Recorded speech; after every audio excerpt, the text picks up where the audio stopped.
राष्ट्रपति द्रौपदी मुर्मू ने भारतीय संविधान को संथाली भाषा में रिलीज किया। यह ऐतिहासिक कदम केवल एक ट्रांसलेशन नहीं, बल्कि आदिवासी समुदाय के लिए अपने अधिकार और ड्यूटीज को समझने का एक बेहतर प्लेटफॉर्म भी है। इस रिलीज से संथाली लोग अब संविधान को अपनी भाषा में, अपनी लिपि में समझ सकेंगे। तो आज का लेक्चर इसी संथाली संविधान को डेडिकेटेड है। तो चलिए देखते हैं इसमें लेक्चर आगे किस किस पॉइंट पे है और क्या क्या चीज आपके लिए इंपॉर्टेंट रहने वाली है। तो दोस्तों सबसे पहले देखेंगे ये टॉपिक न्यूज में क्यों है। जैसा कि मैं आपको बता चुका हूं ऑलरेडी कि टॉपिक न्यूज में इसलिए है क्योंकि राष्ट्रपति द्रौपदी मुर्मू ने अभी जो आपका प्रेसिडेंट हाउस है यानी कि राष्ट्रपति भवन है उसमें एक ऐतिहासिक कदम उठाया है और संथाली भाषा में, जो संथाली भाषा है ना बच्चों, ठीक है, जो संथाली भाषा है उस भाषा में संविधान को रिलीज किया है। यानी कि अब संविधान संथाली भाषा में रिलीज कर दिया गया है राष्ट्रपति द्रौपदी मुर्मू के द्वारा।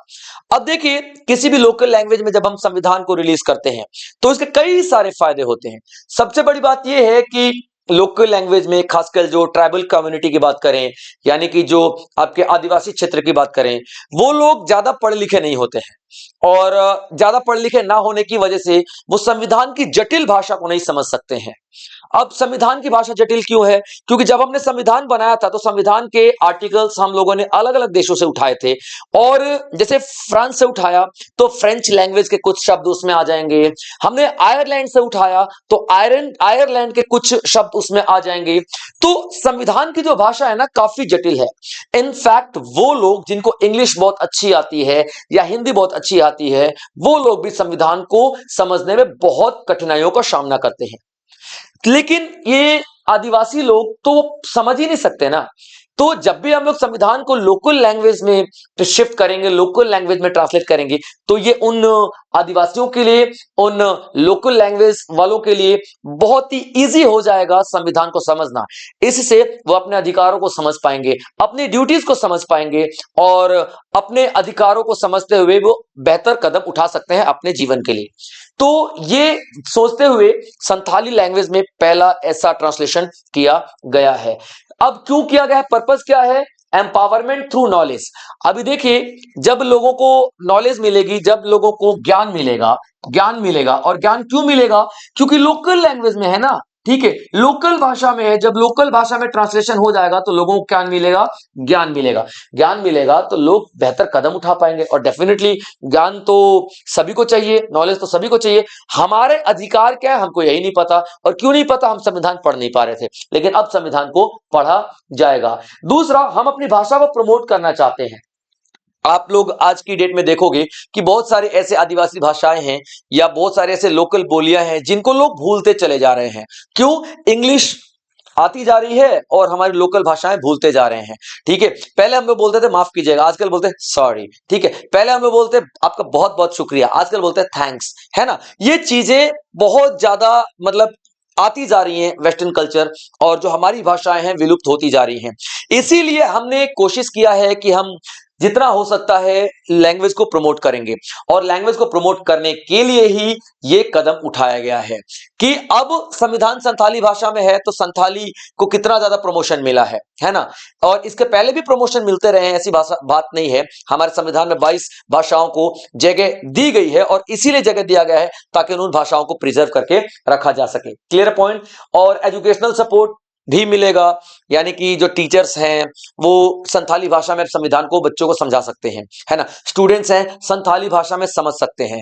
तो जो मेन पर्पस है वो ये है कि ज्ञान बांटना, ज्ञान को बढ़ाना, भाषाओं को प्रिजर्व करके रखना, भाषाओं का संरक्षण, यानी कि भाषाओं को संरक्षित करके रखना और जो शिक्षा है उसको प्रमोट करने में मदद करना। इसलिए ये ट्रांसलेशन किया गया है। ठीक है बच्चों, चलिए। और ये जो भाषा है, ये जो संथाली बोल रहा हूं, देखा जाए तो बिहार की बात करें, ठीक है, बिहार हो गया, ठीक है, आपके पास झारखंड हो गया, ठीक है बच्चों, बिहार हो गया, झारखंड हो गया, झारखंड, उड़ीसा हो गया, ठीक है, उड़ीसा हो गया, और वेस्ट बंगाल में भी कुछ हद तक बोला जाता है। ठीक है, वेस्ट बंगाल में भी कुछ हद तक बोला जाता है। ठीक है, याद रखिएगा। तो ये पूरा पूरा बेल्ट जो है अब संविधान को अपनी भाषा में पढ़ेगा, क्योंकि ट्रांसलेशन हो चुका है। अब देखिए ये जो ट्रांसलेशन हुआ है ना, वो उसकी लिपि क्या है। जो संथाली भाषा, आपको पता सभी भाषा की एक लिपि होती है, ठीक है, लिपि होती है। तो संथाली भाषा की जो लिपि है ना, ओ एल चिकी लिपि है, ओ एल चिकी लिपि है। तो संथाली भाषा की जो लिपि है ना, ओ एल चिकी लिपि। तो ओ एल चिकी लिपि यानी कि ओ एल चिकी स्क्रिप्ट क्या है, देखिए बहुत पहले क्या था ना, संथाली भाषा पे बहुत सारे अलग अलग लैंग्वेजेस का प्रभाव हुआ करता था, अलग अलग लैंग्वेजेस का प्रभाव, जैसे कि बंगाली लैंग्वेजेस का प्रभाव था, ठीक है, बंगाली लैंग्वेजेस का प्रभाव था, ठीक है। यहाँ पे आप देखना कि जैसे भोजपुरी जो है हमारी, मैथिली, भोजपुरी, ठीक है, ये बहुत सारी ऐसी भाषाएं हैं जिनका प्रभाव हुआ करता था। क्योंकि ये जो चार जगह है ना, चार जगह अलग अलग भाषाएं बोली जाती हैं। उड़िया की बात कर लेती है, ठीक है, हम लोग उड़िया की भाषा की बात कर लेते हैं, ठीक है, उड़ीसा, ठीक है बच्चों, उड़ीसा, उड़ीसा की बात कर लेते हैं। तो ये सारी भाषाओं का क्या था, एक मिक्सचर हो जाता था संथाली भाषा में। इसकी कोई इंडिविजुअल स्क्रिप्ट नहीं थी, कोई लिपि नहीं थी कि इसको लिखे तो कैसे लिखें, पढ़े तो कैसे पढ़ें, ठीक है, बोलना तक तो ठीक था, लिपि नहीं थी। तो अभी लिपि को डेवलप किया गया था और पंडित रघुनाथ मुर्मू जी ने डेवलप किया था, ठीक है। और 1925 में पंडित रघुनाथ मुर्मू जी ने इसको डेवलप किया था। क्लियर पॉइंट याद रखना। तो पंडित रघुनाथ मुर्मू जी ने 1925 में डेवलप किया था और 1925 और 100 साल पूरे होके 2025 हो गए।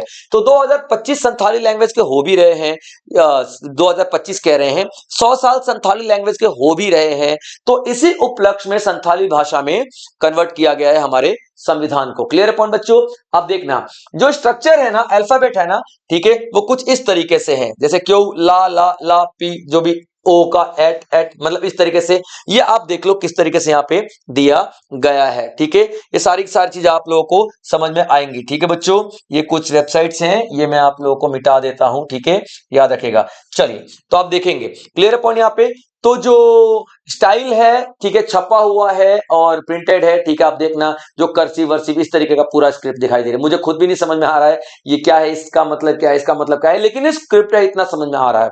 तो 1925 में जो रघुनाथ मुर्मू जी हैं, पंडित रघुनाथ मुर्मू जी, उन्होंने देखा कि यार संथाली भाषा तो है लेकिन इसको लिखने के लिए कोई स्क्रिप्ट नहीं है, यानी कि कोई लिपि नहीं है, तो क्यों ना लिपि बनाई जाए। तो उन्होंने ओएल चिकी लिपि बनाया, ओएल चिकी लिपि किया, ठीक है, याद रखना। ये आपका जो हॉरिजेंटल यानी कि इस तरीके से एक होता है ना खड़ी लाइन और एक लेटी लाइन, तो ये लेटी लाइन टाइप की है, हॉरिजेंटल है, ठीक है, और फ्रॉम लेफ्ट टू राइट जाती है, ठीक है, लेफ्ट टू राइट, यानी कि जिस तरीके से हमारी चलती है इधर से इधर चलती है ना, ऐसे ही तो हम लिखते हैं, ठीक है, लेफ्ट टू राइट, वैसे ही ये भी चलती है स्क्रिप्ट। क्लियर है पॉइंट बच्चों। चलिए अब जो ये आपकी संथाली भाषा है ना, संथाली भाषा को हमारी जो शेड्यूल है कॉन्स्टिट्यूशन का 8वां शेड्यूल, उसमें शामिल किया गया है। टोटल 8वें शेड्यूल में 22 भाषाएं हैं। कितनी? 22 भाषाएं हैं हमारे शेड्यूल में, याद रखेगा। टोटल कितनी भाषाएं हैं? 22 भाषाएं हैं। और इन 22 भाषाओं को याद करने के लिए मैंने एक आपके लिए कविता, सॉन्ग, कुछ भी कह लीजिए, ठीक है, कुछ इस तरीके से मैंने लिखा था, सोचा कि आप लोगों को याद करा दूंगा, ठीक है। चलिए तो 22 भाषाएं 8 शेड्यूल में शामिल है हमारे कॉन्स्टिट्यूशन ऑफ इंडिया के, जिसमें आप देखेंगे कि असमीज, बंगाली, बोडो, डोंगरी, गुजराती, हिंदी, कश्मीरी, कन्नड़, कोंकणी, मलयालम, मणिपुरी, मराठी, मैथिली, नेपाली, उड़िया, पंजाबी, संस्कृत, सिंधी, संथाली, तमिल, तेलुगु, उर्दू, ये 22 भाषाएं आप लोगों को दिखाई देंगी, ठीक है। पहले 14 भाषाएं हुआ करती थी, ठीक है, लेकिन स्टार्टिंग में 14 भाषाएं थी, ठीक है, फिर धीरे धीरे एक एक करके ऐड करके और 8 भाषाएं हुई, तो टोटल 22 भाषाएं हो चुकी हैं। अब सर ये 22 भाषाएं कौन कौन सी है, क्योंकि भाषाएं तो बहुत सारी हैं, हमारे संविधान में 22 है ना, भाषाएं तो बहुत सारी हैं, संविधान में 22 है ना। तो हमें कैसे पता चलेगा, कैसे याद करें कि संविधान में जो 22 भाषाएं उनको याद किस तरीके से किया जाए। तो एक सॉन्ग है, अभी एक मूवी आई है धनुष की, आपने देखा होगा, क्या नाम है मूवी का, तेरे इश्क में, है ना, जिसमें एयरफोर्स पायलट होता है, दिल्ली यूनिवर्सिटी में पढ़ रहा होता है धनुष, फिर बाद में एयरफोर्स पायलट बन जाता है। उसमें एक गाना है, ठीक है, क्या था, तेरी कायनात मेरे खाली हाथ और खाली खाली सपने, जैसा भी था, मुझे गाना के लिरिक्स नहीं याद। तो वो गाने के लिरिक्स पे आप इसको फिट करिएगा, ठीक है, याद रखना। आसामी खुशबू, बंगाली धारा, गुजराती मिट्टी बोली, कन्नड़ की गूंज कश्मीरी वादी कई राज सिंधी खोले, मणिपुर का रंग पंजाबी ढंग मैथिली की शान है ये, मलयाली लहर संस्कृत की गहरे हाँ संविधान है ये, उर्दू का साज हिंदी का आज उड़िया की धार है ये, तेलुगु मिठास बोधो की आस संथाली प्यार है ये, कोंकणी की चाल नेपाली ढाल मराठी आन है ये, तामिल अतीत डोंगरी का मान हाँ संविधान है ये, हाँ संविधान है ये। तो आपको ये गाना याद करना है, ठीक है, 2 से 3 बार इसको गाना है, ठीक है। मैं एक बार फिर बता देता हूं पढ़ के, आसामी खुशबू बंगाली धारा गुजराती मिट्टी बोले, कन्नड़ की गूंज कश्मीरी वादी कई राज सिंधी खोले, मणिपुर का रंग पंजाबी ढंग मैथिली की शान है ये, मलयाली लहरें संस्कृत से गहरे हाँ संविधान है ये, उर्दू का साज हिंदी जो आज उड़िया की धार है, तेलुगु मिठास बोधो की आस संथाली प्यार है ये, कोंकण की चाल नेपाली ढाल मराठी आन है ये, तमिल अतीत डोंगरी का मान हाँ संविधान है ये, हाँ संविधान है ये। तो 22 भाषाएं आप लोग ऐसे याद करोगे बच्चों। चलिए अब देख लेते हैं जो 14 भाषाएं थी उसमें कब कब कैसे कैसे बाकी भाषाएं जोड़ी गई। 21वां जो अमेंडमेंट एक्ट संविधान संशोधन हुआ था, 21वां संविधान संशोधन जो हुआ था, संविधान संशोधन जो हुआ था, ठीक है, याद रखना, उसमें संविधान संशोधन जो हुआ था उसमें सिंधी को जोड़ा गया। उसके बाद 71वां जो संविधान संशोधन हुआ था 1992 में, कोंकणी मणिपुर यानी कि मैथिली लैंग्वेज भी कहते हैं इसको, नेपाली को जोड़ा गया था। और जो 92 नंबर का जो अमेंडमेंट संविधान का संशोधन हुआ था 2003 में, उसमें बोडो डोंगरी मैथिली और संथाली, जिसमें अभी ट्रांसलेट किया गया है हमारे संविधान को, वो संथाली लैंग्वेज को ऐड किया गया था। अब ये जो 8वां शेड्यूल है, ये जो 8वां शेड्यूल है, इसमें हमारे संविधान के टोटल 22 लैंग्वेजेस आपको दिखाई देने वाली है। क्लियर है बच्चों यहाँ पे? तो गवर्नमेंट ने 22 लैंग्वेजेस दी है जिसमें 14 ओरिजिनल थी और बाकी 8 नहीं 14, हाँ 8 बाद में जोड़ी गई। ठीक है बच्चों, याद रखना आपको सारी इंफॉर्मेशन। अब देखिए कौन करता है, ठीक है, ये ट्रांसलेशन की बात करें, ठीक है, तो देखिए translation committee of the constitution, the constitution assembly constitute a translation committee to ensure the constitution was available in Hindi. ठीक है, कॉन्स्टिट्यूशन जो अवेलेबल था हिंदी में उसको ट्रांसलेट करने के लिए कॉन्स्टिट्यूट असेंबली ने एक कमिटी और बना कर रखी थी।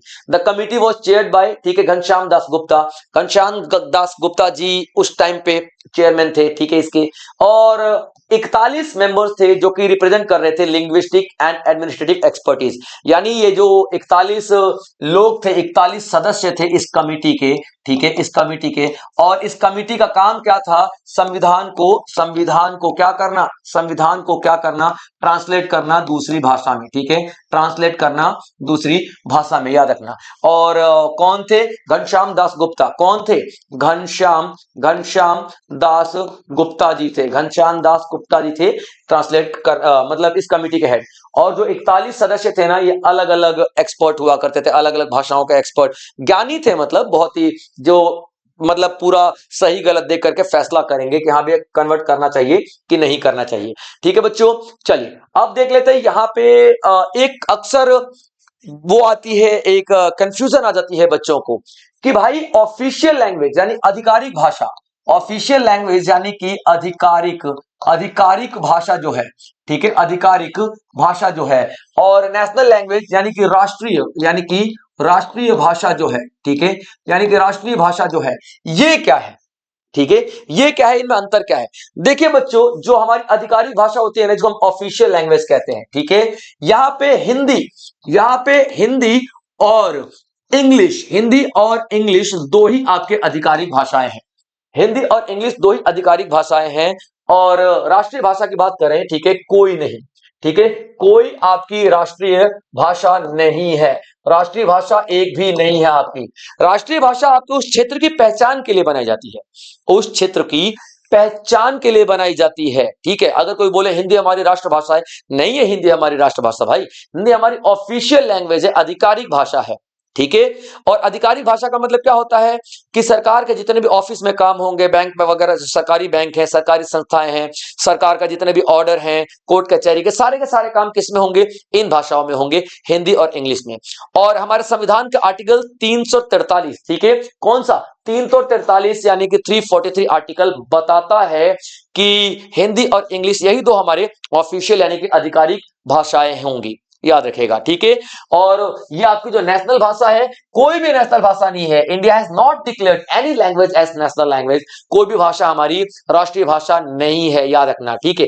ये राष्ट्रीय भाषा ये सिर्फ हमारी एकता को दिखाने के लिए है कि हम बोलते हैं हिंदी हिंदी हिंदी हिंदी, हम सब भाई भाई, ये चीज है, याद रखेगा, क्लियर पॉइंट, ये चीज है, याद रखना। कोई भी सिंगल लैंग्वेज जो है असाइन नहीं किया गया, उसको ये स्टेटस नहीं मिला है, कौन सा, नेशनल लैंग्वेज का, क्लियर पॉइंट। यहां पे कोई भी ऐसा प्रोविजन, कोई भी ऐसा कानून, कोई भी ऐसा नियम नहीं है राष्ट्रीय भाषा से रिलेटेड। हमारे लिए राष्ट्रीय भाषा नहीं है, हमारे लिए क्या है, 22 लैंग्वेजेस को हम लोगों ने यहां पे महत्व दिया है और बराबर दिया है। हिंदी जो है उसमें से एक है, हिंदी जो है उसमें से एक है, ये बात याद रखना।